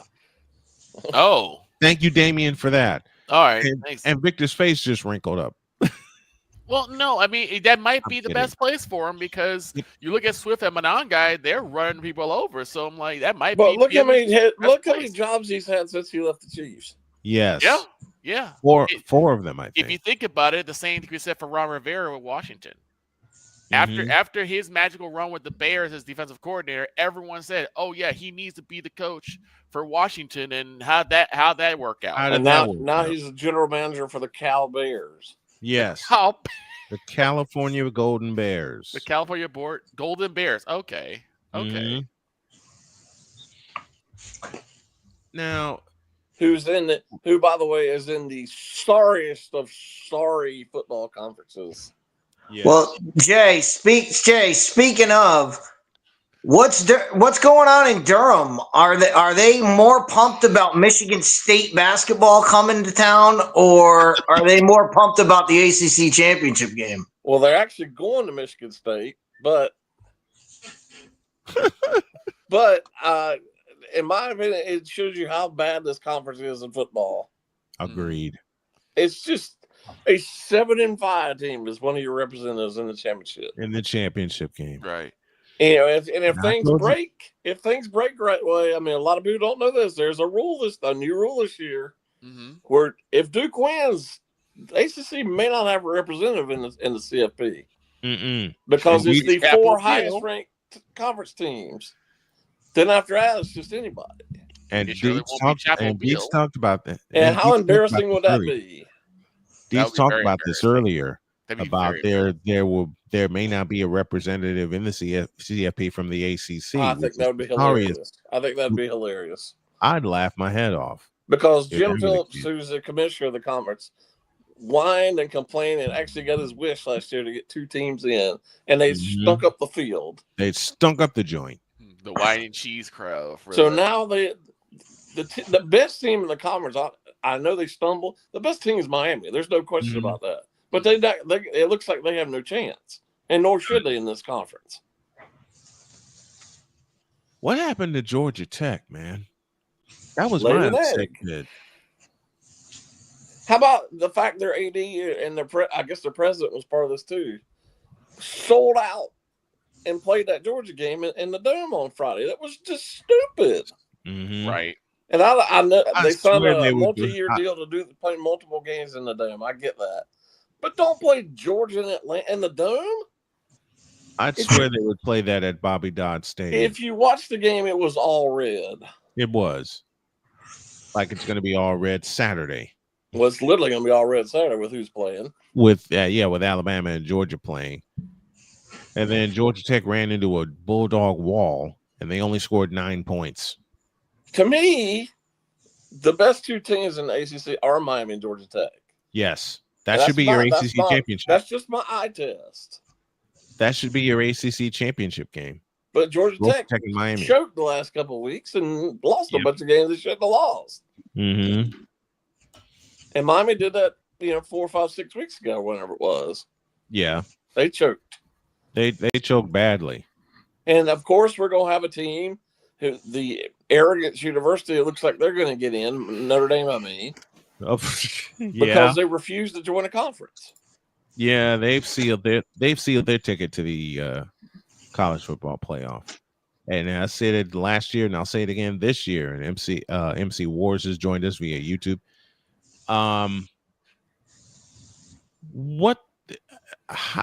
Tell me how this happened that Notre Dame gets to be the wildest of the wild cards. I lost my train of thought for a moment. For 2 consecutive years, this 12-team playoff is going on. How many other teams would have lost their first 2 games and had any chance at this? Nobody. None. I mean, nobody had because but they. It doesn't matter who's on any committee. They want Notre Dame in there. It's obvious. It is. And Notre Dame. Jay, it's like I said earlier. It used to be Notre Dame get in a conference so that you can make the playoff. Now it is these teams get out of a conference, go independent, and you have way more of a shot to get in if you're not in a conference. But how about have the guts within NCAA to force them to be in a conference like every other team in the country? Why won't they do that, though? They won't do it. Why won't they do it? They're gutless. Why won't they besides the fact of being gutless, why won't they force Notre Dame to be in a conference? There's no other reason why, is they're gutless. Because Notre Dame makes more money. Because Notre Dame makes more money than any other school. That's why. True. That's the only reason. And that broadcast, NBC and Peacock are paying Notre Dame out the nose to have their games, and they don't want to give that. They don't want to give that up. Well, how bad do you look if you're the ACC and allow them to schedule 5 games within your conference and refuse to put them and refuse to join their conference? Yeah, that's what Notre Dame has done. If I were the ACC, I don't care whether it be Swofford who did this stupid deal or Jim Phillips. You either join our conference and play 8 or 9 or now 9 games starting next year, or you leave. But we're not doing this halfway stuff. Well, that says it about all the other sports at Notre Dame. I mean, that's if the ACC made that deal because they thought, hey, if Notre Dame is in our conference for basketball, if they're in our conference for baseball, if they're in our conference for all these, maybe when the NCAA forces people to go to conference, maybe they will come to our conference. Well, and they're not going to. And they're not, they're not thinking like we are, where force Notre Dame to do it. The NCAA is like, nah, we're not doing that. Right. And Phillips, neither Jim Phillips nor John Swofford has the balls to do it. True. Damian Hernandez, doggone it. With a question. Yes. If Ohio State wins the championship back-to-back, is Ryan Day fit for an NFL job? If not, what would it take for him to be in the NFL? I don't think he wants to. I don't think he wants to. He's not leaving Columbus. No way. He's not leaving. Why would he want to leave Columbus? He's got it made. With the success he's having now. Yep, he's got unlimited resources. He's working off of a championship. He's the number 1 seed unless Indiana pulls an upset on Saturday. He's going to be guaranteed the number 1 seed. I'm glad you mentioned that. But how bad is it going to look Saturday when the ACC and Big Ten championships are played simultaneously? What ratings are going to be higher than the other one?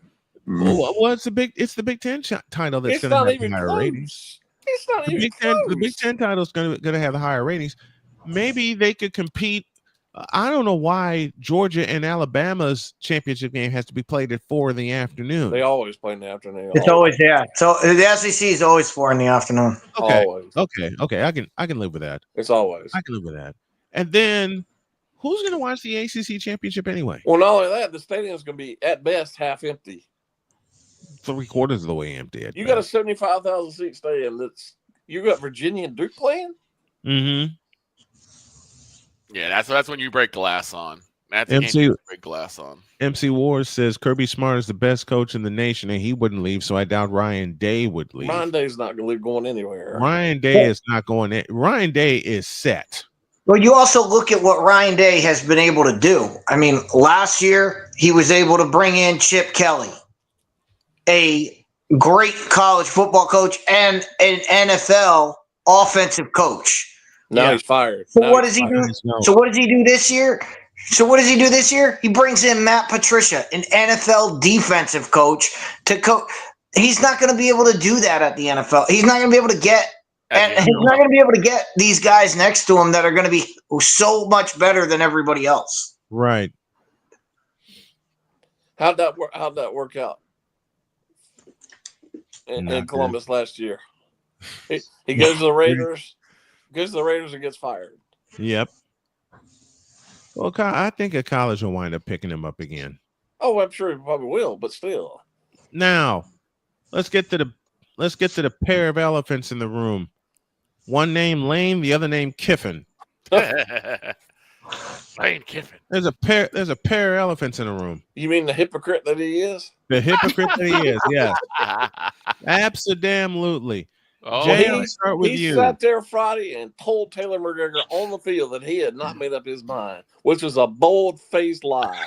It is. And then he says, "We'll make a decision Saturday morning." Well, that dragged on the Sunday morning. And he wanted to make a soap opera out of this. He did. And I bet you lie. And I bet you any kind of money he had his decision a month ago. Oh, he's known for a long time he was going there. So you're saying that Lane Kiffin pulled a LeBron James on everybody. He wanted to milk this for everything he could. And then sat up there. Sorry, I almost threw up there. I heard LeBron James. I'm sorry. The typical response is, and I'm sorry if anybody out there is religious, but I'm sorry. Everybody's response, especially with the college football coaches up here, I prayed on it, and God told me I needed to go to LSU. That's bull crap. It is. That's just bull crap. He's known for a long time, as you said, Jay, that he was going to LSU. Why didn't he just make it a thing and make this decision? Just say it out loud. He's pretty much known since Brian Kelly got fired that he was going to go to LSU. He was going to LSU. And he doesn't understand why one of his rival schools doesn't want him to coach in the college football playoff.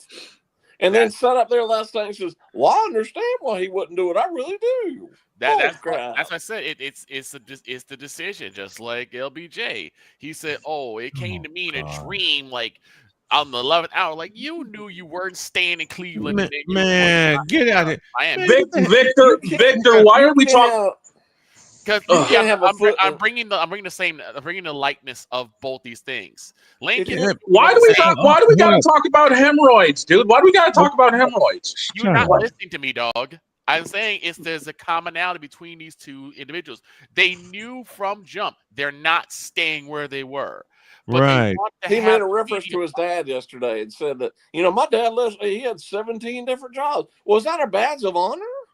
Right. The thing is that they knew from jump they weren't staying, but they wanted the media attention to follow them. Yep. So the media was stupid enough to give it to him.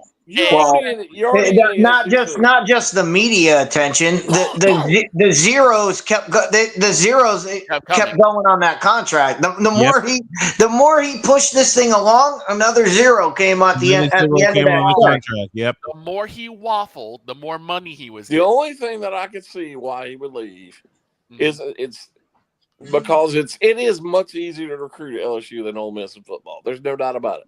Fair. But what does Ole Miss do for a coach? Like so what does Ole Miss do for a coach going into the playoff? They already have one. The timing. They moved up their OC. Okay. No, DC. It's terrible. They moved up their DC. Okay. DC. He's already been named the full-time coach. Oh, he has been. Yeah, they've already announced the head coach. Yeah. Okay. It's just. It just What's the definition? What's the definition of insanity? Pete Golding is his name. Pete Golding. Doing the same Pete thing. Golding. Congrats to Pete Golding. Listen, it just flat gets on my nerve when a coach is committed to a school and another school is flirting with him. Right. And he won't finish the season with his original school. His own conference. His own. How much of that was a school decision, though? How much of that was a school decision? Well, that I understand. On Ole Miss's part, I get why they don't want him to coach. I totally understand that. Yeah. But in terms of him, why are you jumping ship to one of your biggest rivals? Because they're paying him. They're paying him a lot of money. I looked Saturday night when this was pretty obvious this is going to happen. I looked. Guess where LSU plays next year? Ole Miss. Ole Miss. In Oxford, Mississippi. In Oxford. Oh boy, that has to be shower garbage. If y'all remember when he bolted Tennessee, when Ole Miss coached here a couple of years ago in Knoxville, they threw golf balls at him. If you remember. Yes, I remember. What do you think is going to happen next year in Oxford? They're going to throw garbage cans at him. It might. Now, I think he's a great guy. I really do think he's a really good coach. But the stuff he does, it just boggles my mind. It makes him unlikely. This is one of them. Like that. This is one. This makes him untrustworthy, to be honest. Yeah, it does. It makes him untrustworthy. Times two. What? I mean, how long is he going to be at LSU before he jumps ship to another job? Right. How long? It depends on how big the paycheck is. How long was he at Ole Miss? 3 years? 6. Yeah, he was there for a long time. 6. Wow. My God. And then you jump ship to one of your biggest rivals. Yep, and then you do that. And you leave Ole Miss, which is excited as all get out in the cold. Yep. Just as they were going to the playoff.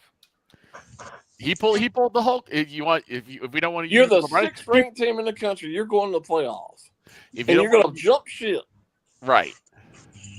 If you don't want to use LBJ, then just say he pulled the Hulk Hogan and became the third man. Became the third man. Yeah. What you talking about, brother?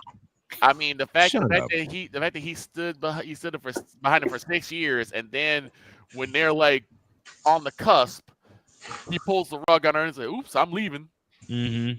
Oh man, Napoleon with this comment: insanity is being a Raiders fan, hoping this year will be the year they win the Super Bowl. No, that's a Cowboys fan. You did. Shut up, Victor. You took the exact joke. No, I'm actually looking ahead towards what's predicted to be the playoff rankings. Ole Miss is sitting 6th.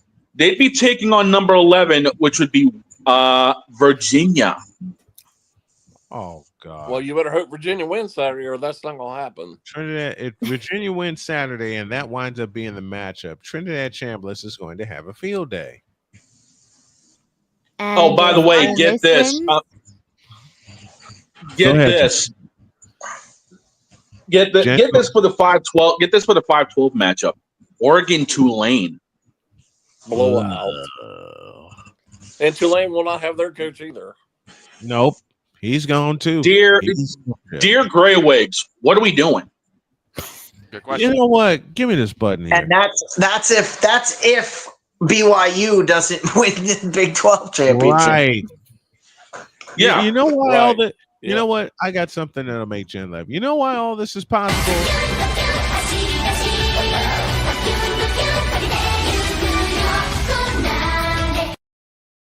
We're just blaming Gold Ship for everything Doggone now. it. I love it. Doggone it! If It's we can blame weird. Lamar Jackson for everything, which we jokingly have done, if we can blame Aaron Rodgers for everything, which we jokingly have done also, then doggone it, I can blame Goldship for this mess. Well, the difference between that is that Anything but training with Gold Ship. well, I'll put it this way: in the case between Cincinnati and Baltimore, it was Lamar Jackson's fault. Yeah, it was. What has happened, Jay? What has happened to Lamar Jackson? It just they were talking about this last night. I mean, it just seems like he's afraid to run now. Right? He's afraid to do anything in a quarterback position. I mean, he couldn't. When you make Joe Burrow like Drew Brees. That's I'm telling you guys, it's not out of the realm of possibility that Cincinnati could come back and win that division. It's not. No, it's not. Because That's the sad thing.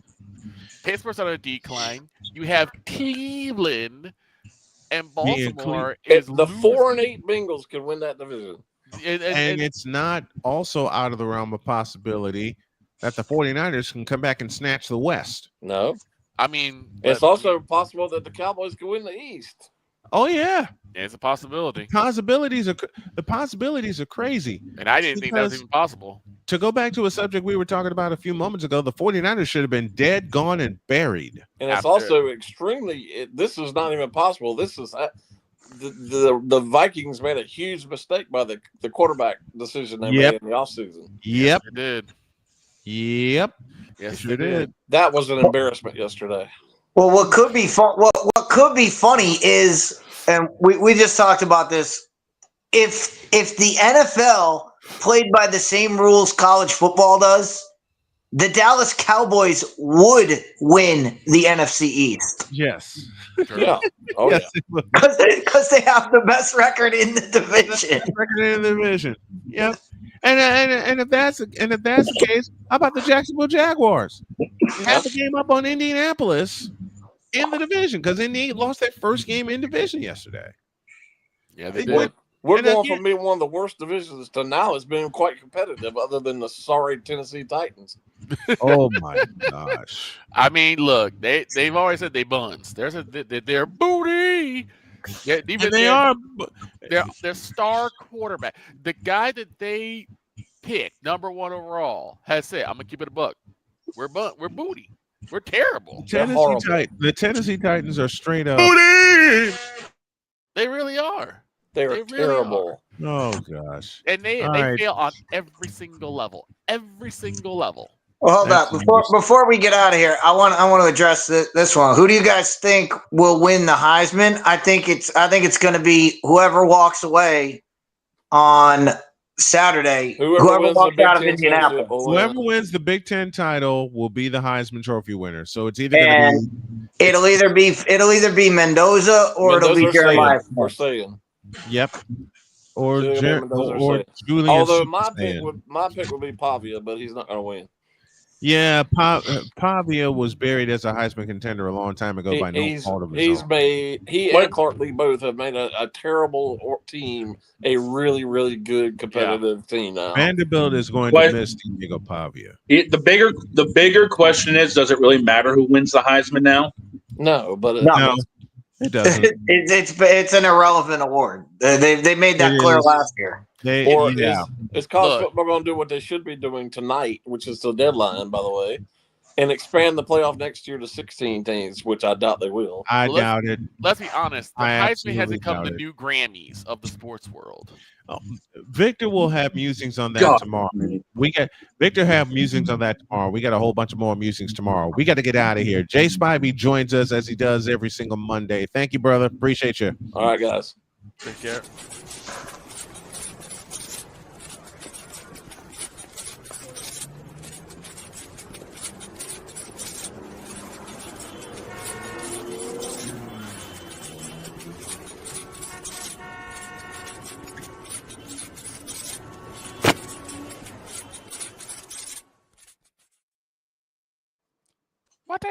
What'd I say? Shut up.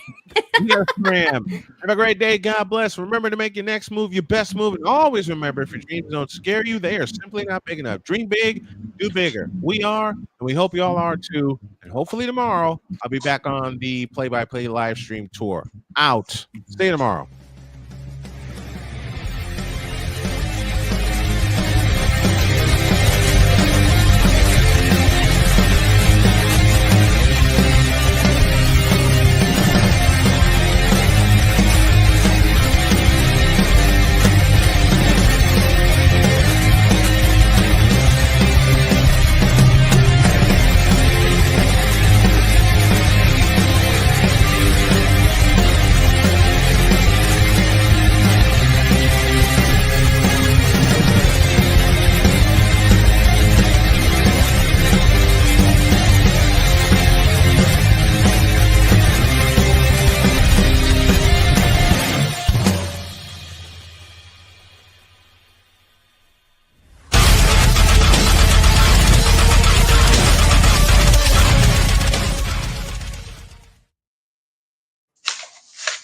Did our picks go left?